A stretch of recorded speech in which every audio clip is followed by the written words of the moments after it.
Hello everyone, welcome back to Home and Gardening with Monique. So today's video, I will be doing just a few things around the house. I need to restart seeds for fall. This will actually be the third time that I have to restart my seeds for fall. Back in June when I started them, they grew pretty well in the containers, but I had got busy and I didn't properly take care of them. I guess the hot summer's heat had dried the seeds out, and I know that it was too hot to plant my fall seedlings, but my plan was to get them started. I didn't have them in the sun. I had them on my shaded back porch, and my goal was just to get them started, and then I was going to move them inside of the house under my grow light where they wouldn't be out like in the harsh heat. But there was a lot that I had going on around that time, and they just didn't survive. And previously, a few weeks ago, back in July, I started seeds again, and those didn't germinate as well. The only thing that germinated was 2 containers of mustard greens, and when they germinated and broke through, I went ahead and I put those in my house under the grow light, and they're still doing pretty good, but they're at the point now where I have to separate those seedlings and individually plant them in a tray to themselves, because I have them planted in a half of a milk carton where I started them in. So I'm going to have to break them off individually and get them planted in to themselves in their own tray. And let's see, and also I'll just give you guys an update on what's surviving in the garden, so stay tuned. All right, y'all, so this is on my back porch patio. So all the buckets of tomatoes that you guys see me remove from my front garden area, I moved back here to my backyard. This is everything. So right here in front are my cucumbers, and I just started these seeds in June, and they are trying to produce some cucumbers. The leaves were looking a little yellowish, so I'm going to fertilize the cucumbers. Actually, I'm going to fertilize everything, hit it up with some fish emulsion. I'm going to get that mixed up in my watering cans, and I'm just going to give all of these plants a boost. This is a baby Rama tomato. This was also planted in well, I started the seed in June, so, and I just recently last week just planted it in this grow bag, and I do have 2 other baby tomato plants that I need to get those planted as well. And I'm pretty sure from my other recent videos I've showed you guys my pepper plants, which is they have shot up from like a little baby plant within just a few weeks. These I had planted in like those red solo cups, starting from a seedling, and maybe they got about 5 or 6 inches, and they were screaming to get out of those solo cups, and I planted 2 per grow bag. So these are jalapenos. And these are my ghost pepper plants. I also had them planted inside of a small black pot, and they've gotten bigger as well. They just needed more room to spread out. And these are, I believe these are ghost peppers too. All right, so these pots right here were removed from my front garden area, and they were doing like very poorly at the front, because there was like a lot of weeds and a lot of different pests that were attacking them. And plus I haven't fertilized them in quite some time. But what I plan to do, I think I may want to remove each of these plants and maybe try to get them planted inside of a pool, so that they can have room for their roots to spread out more, or get these planted in a grow bag. So I'm still trying to decide whether I want to keep these planted in here or what, but I think they really need more room and more space to stretch out. So I might plant these in a bucket or a grow bag. And here's the devastating looking tomato plants of mine. I've killed about maybe 10 to 15 tomato hornworms off of these plants. Like, there was at least like 1 to 2 hornworms on each plant, and it really just takes one hornworm to cause destruction to the tomato plants. And as you can see, they've been eaten almost like bare.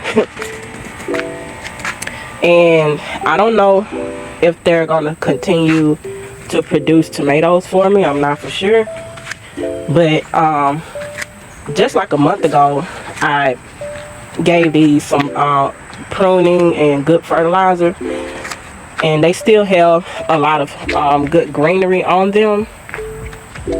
And I hope that by me removing them to another environment, and I can watch them closely where they're not crowded up on each other or against each other, and they are in a space where I can watch them closely, and it's not like too hot or super hot back here.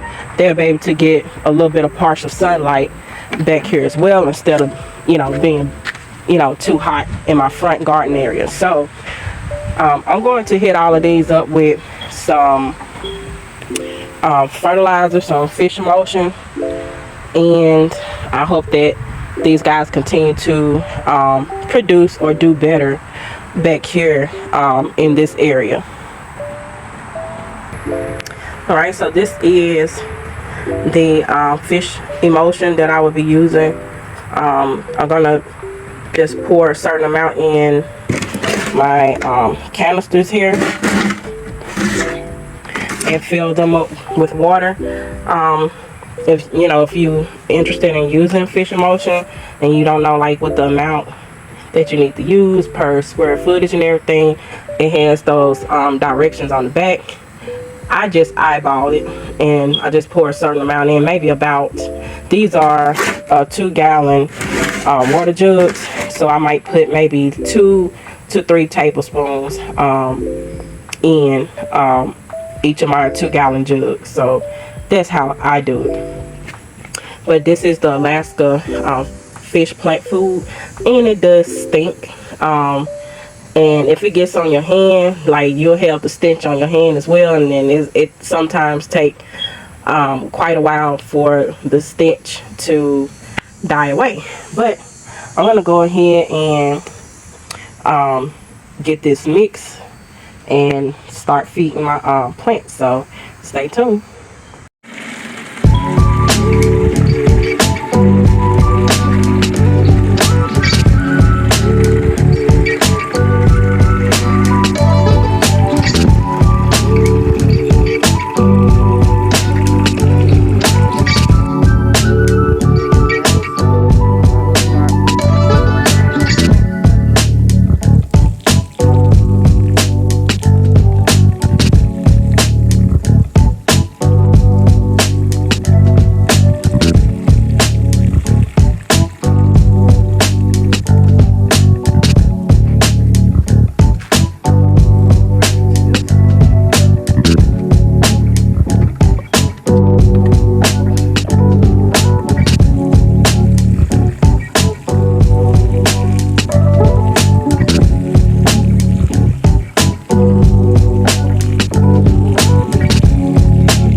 Alright, so I'm gonna get through with the rest of them, and I will move on to my next chore.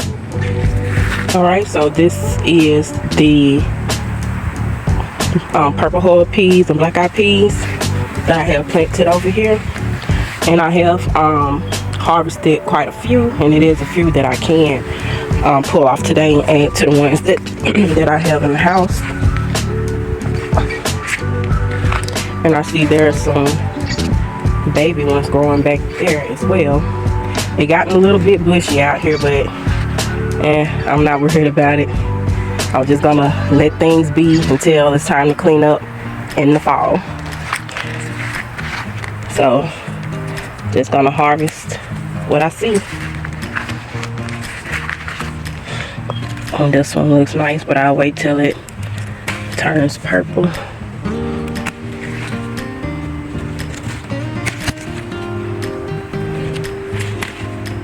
Oops.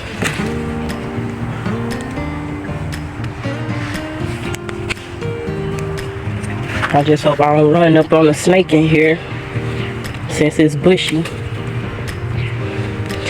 And actually Saturday, when I did my my front garden bed cleanup video, my son was out here in the back, and you know, he was about to get ready to mow the lawn, and he said he saw a nice sized snake slithering through the grass going towards one of my garden beds. So he didn't proceed to cut the grass at that moment, but I told him that I will go outside to the back with him to see was the snake still there.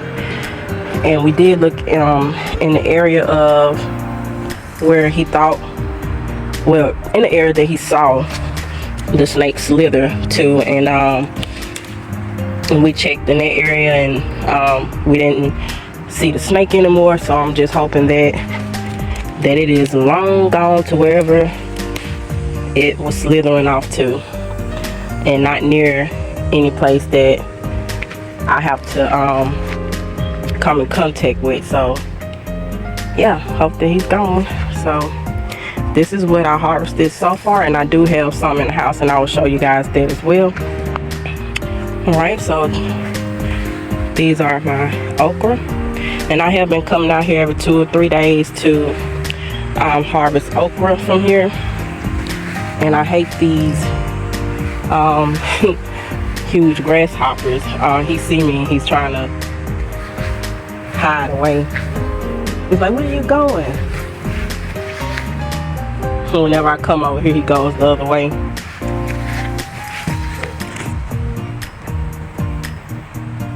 I don't want you, I just want my okra. Alright, so I'm gonna go ahead and pick this okra, because I definitely don't want it to get too big. So, get this okra.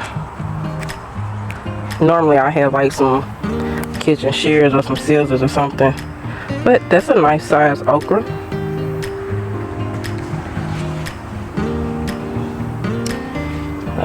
Let's see one up here that I can get.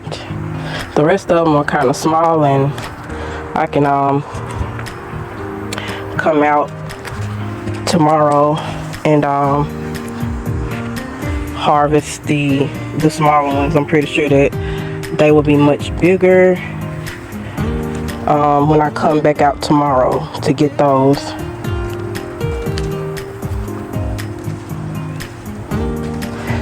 And if anyone grew okra before, have anybody experienced feeling itchy after picking the okra? Because I have many times.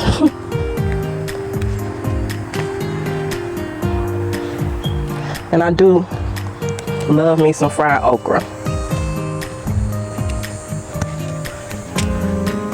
I have some already in my refrigerator that I need to get cut up.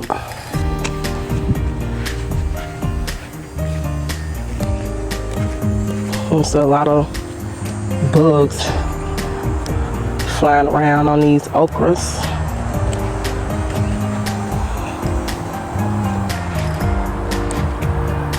Oops. Come on now. Right here's my pepper plants. And I do need to get out here and give them some water. But they appear to be holding up pretty well. I can go ahead and get these few banana peppers.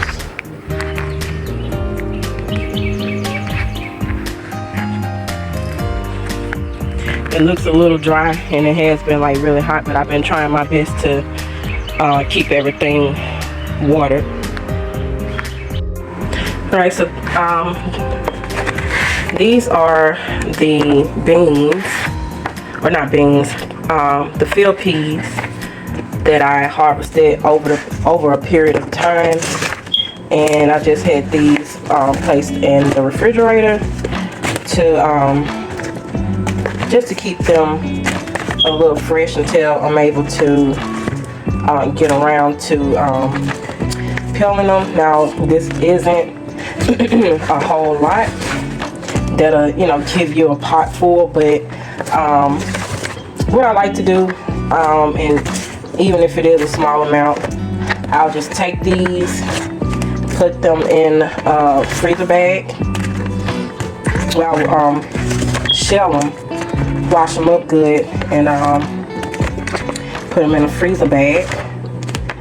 And whenever I have to, pick the peas again, then I'll just keep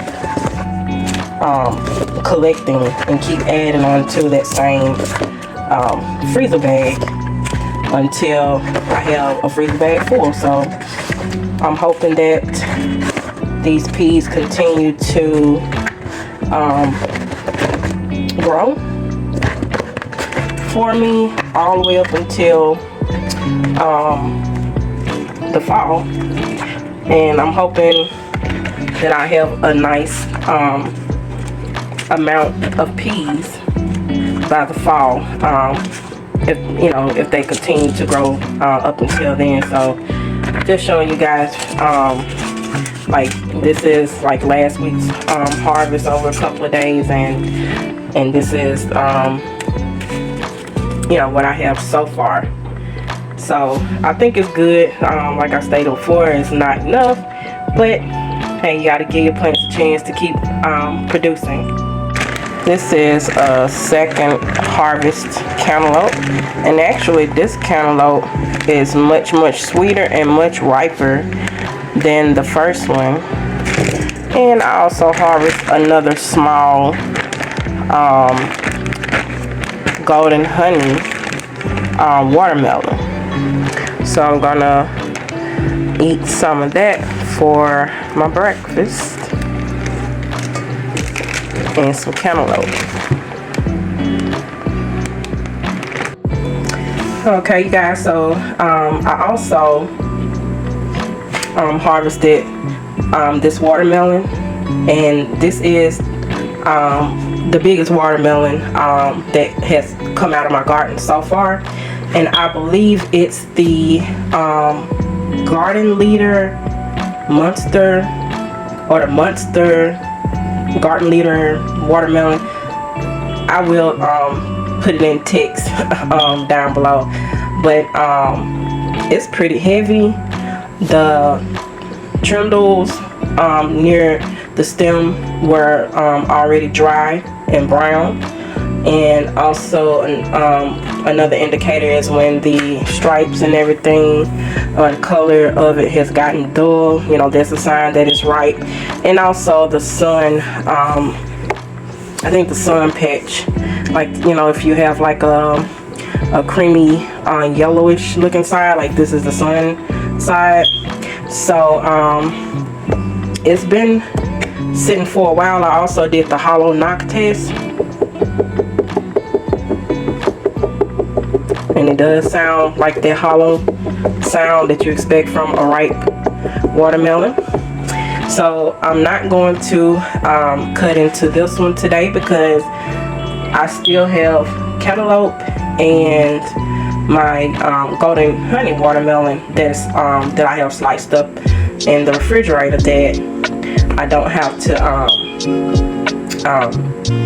then I have to finish this right before I open this watermelon up. So yeah. So I have some peaches that I have to can. All the peaches that I canned back in June has been all ate up.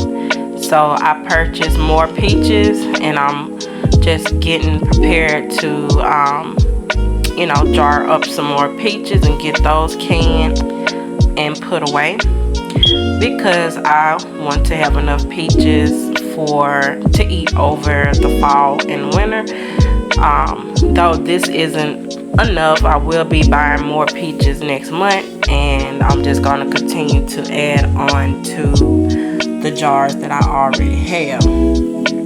So you guys, I do have quite a bit more things that I have to do as well, but I'm going to end things here, and on the next video I will be starting seeds for my fall gardening, and I will upload that as soon as I get around to that.